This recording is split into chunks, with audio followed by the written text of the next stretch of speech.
ನಮಸ್ಕಾರ, ಮನೀಷಾನ ರೇಟ್ಸ್ಗೆ ನಿಮ್ಮೆಲ್ಲರಿಗೂ ಸ್ವಾಗತ. ಶಿವಮೊಗ್ಗ ಜಿಲ್ಲೆಯೊಳಗೆ ಒಂದು ಪ್ರಸಿದ್ಧವಾದ ಅಣೆಕಟ್ಟು ಅದ. ಅದರ ಹೆಸರು ಗಾಜನೂರು ಅಣೆಕಟ್ಟು ಅಂತ ಹೇಳಿ. ಇಲ್ಲೇ ಸಮೀಪ ಒಂದು ಗ್ರಾಮ ಅದ, ಅದರ ಹೆಸರು ಗಾಜನೂರು. ಅದಕ್ಕಾಗಿಯೇ ಈ ಅಣೆಕಟ್ಟಿಗೂ ಸಹ ಆ ಗ್ರಾಮದ ಹೆಸರು ಬಂದದ, ಅದೇ ಗಾಜನೂರು ಅಣೆಕಟ್ಟು. 1972 ಮೈಸೂರು ಕನ್ಸ್ಟ್ರಕ್ಷನ್ ಕಂಪನಿಯವರು ಇದನ್ನು ಎಸ್ ಆಕಾರದೊಳಗೆ ನಿರ್ಮಾಣ ಮಾಡ್ತಾರೆ.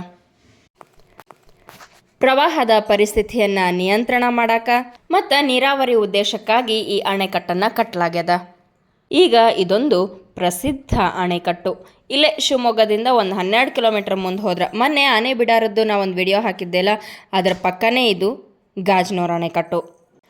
ತುಂಗಾ ನದಿಯ ನೀರನ್ನು ಇಲ್ಲಿ ಸಂಗ್ರಹಿಸಿ ಇಡಲಾಗ್ತದ. ಇದರಿಂದ ಭಾಳಷ್ಟು ಸುತ್ತಮುತ್ತ ಹಳ್ಳಿಗಳಿಗೆ ನೀರಿನ ಒಂದು ಅನುಕೂಲ ಭಾಳ ಆಗ್ಯದಂತ. ಈ ಅಣೆಕಟ್ಟಿನ ಒಟ್ಟು ಉದ್ದ 532.35 ಮೀಟರ್ ಅದ ಅಂತ.